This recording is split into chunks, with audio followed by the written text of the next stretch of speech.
नमस्कार, मैं हूं शिशिर पाठक और एक बार फिर आपके सामने लाइव आया हूं।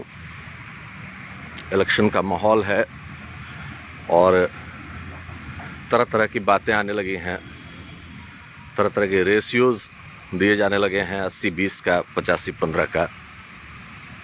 पता नहीं स्वतंत्रता के इतने सालों बाद भी डेवलपमेंट, एजुकेशन, इकोनॉमी, इन सब की बातें नहीं होती हैं, अंत में वही बातें होने लग जाती हैं। काफ़ी सोचने के बाद ये समझ में आता है कि समाज भी इसके लिए दोषी है। नेता लोग, पॉलिटिशियंस उन्हीं चीज़ों का फ़ायदा उठाते हैं जो पॉइंट समाज उन्हें देता है। सारी बातों को तो एड्रेस करने की मेरी काबिलियत भी नहीं है और वो संभव भी नहीं है मेरे लिए, लेकिन चूँकि मैं ऐसे प्रोफेशन में हूँ तो एक रेलिवेंट चीज़ पे बात करने की इच्छा हुई कि ब्राह्मणवाद शब्द को बहुत इस्तेमाल किया जाता है, तो कहाँ कहाँ इस संदर्भ में गलती हो रही है जो समाज में तो इसका उतना अब कोई असर देखने को मिलता नहीं है, लेकिन इसको इलेक्शन और बाकी टाइम में उभारने की कोशिश की जाती है, एक भ्रम फैलाने की कोशिश की जाती है और वो एक साइकोलॉजिकल भ्रम जो होता है उससे कुछ लोगों को फ़ायदा होता है, लेकिन ये हमारे समाज के लिए अच्छा नहीं है। तो पहले तो ब्राह्मणों को भी आप मोटा मोटी दो कैटेगरी में क्लासिफाई कर लीजिए। एक जो लोग पूजा पाठ में अपने पुराने कार्य में हैं और दूसरे लोग तो बिल्कुल सामान्य जीवन जी रहे हैं, वो न तो जनेऊ पहनते हैं, न पूजा पाठ करते हैं, मांस खाते हैं, शराब पीते हैं। तो उनको तो मतलब एक वर्ग पुरोहितों का हो गया, एक सामान्य ब्राह्मणों का हो गया। तो जब आप ब्राह्मणवाद की बात करते हैं तो आप पुरोहितों को एड्रेस कर रहे होते हैं बेसिकली। तो पुरोहितों से भी गलती हुई है, समाज से भी गलती हुई है और उसी को हाईलाइट किया जाता है, और बजाय इसके कि लोग एक क्लैरिटी दें इस सब्जेक्ट पे, गलतियों पे गलती करते जाते हैं। किसी भी प्रोफेशन को आप देखें तो उसका एक प्रोफेशनल कंपल्सन होता है, एक कार्यविधि होती है जो कि उस प्रोफेशन को करने के लिए, वो चाहे टूल्स हो, चाहे यूनिफॉर्म्स हो, चाहे कार्य करने का तरीका हो, कि कोई प्लम्बर है तो उसको ये टूल्स चाहिए काम करने के लिए, कोई डॉक्टर साहब सर्जरी करते हैं तो उनको सैनिटाइज होकर के ऑपरेशन थिएटर में जाना है। किसी भी प्रोफेशन को ले, कि कोई कुम्हार है तो उसको सर्टेन तरह की मिट्टी चाहिए, चाक चाहिए।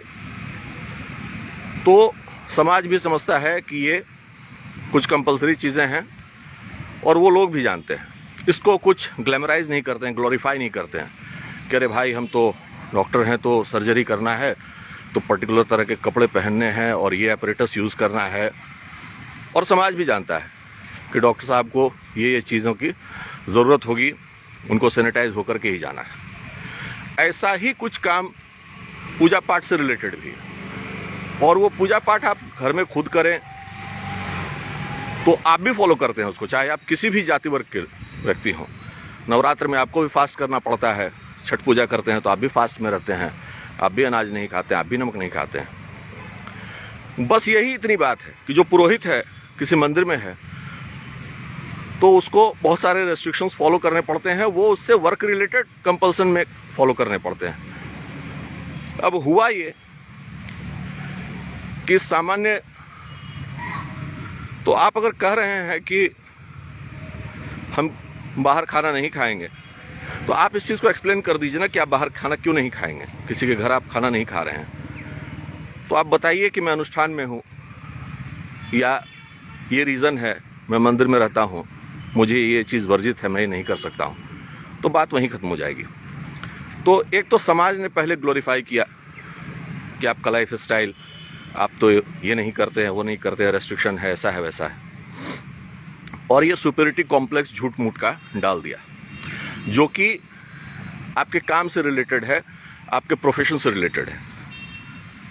किसी वकील साहब को मैंने नहीं देखा कि इस बात का गर्व कर रहे हो कि मुझे काला कोट पहन के जाना होता है, या किसी डॉक्टर साहब को व्हाइट एप्रन पहन के जाना होता है, क्योंकि ये उनका वर्क का एक पार्ट है। इस पे बात उनके काबिलियत की होती है, आप कितने अच्छे डॉक्टर हैं, कितने अच्छे वकील हैं, समाज में आप कितनी सेवा कर रहे हैं, न कि आपके कपड़ों की और जो वर्क रिलेटेड कंपल्सन्स हैं उसकी। यहाँ भी बात बस उतनी ही है।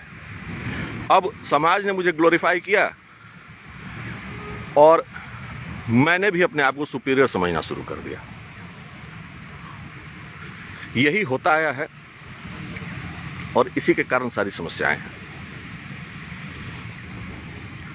इस चीज को अगर हम लोग समझ लेंगे और इसको सिर्फ अपने काम से रिलेटेड समझेंगे तो ये कंफ्यूजन और ये ब्राह्मणवाद और ये सब फालतू चीजें जो हैं वो समाज भी इससे अलग हो जाएगा और पॉलिटिशियंस को भी इसका कोई फायदा उठाने का मौका नहीं मिलेगा। तो बस यही कुछ बातें कहनी थी।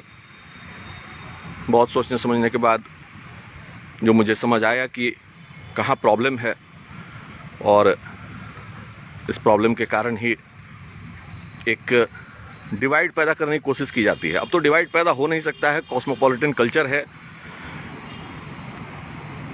तो लेकिन एक जो भ्रम फैलाया जाता है उसका तात्कालिक फायदा लेने की कोशिश की जाती है, उससे भी सभी वर्गों को निकलने की जरूरत है।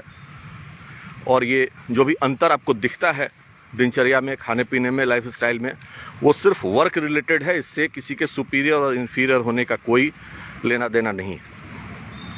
तो बस इस बात को समझें, इस बात को मानें और एक दूसरे के साथ रह ही रहे हैं आराम से, प्रेम से, और रहते रहेंगे भी। तो इस 80-20 और 85-15 के चक्कर में ना पड़ें।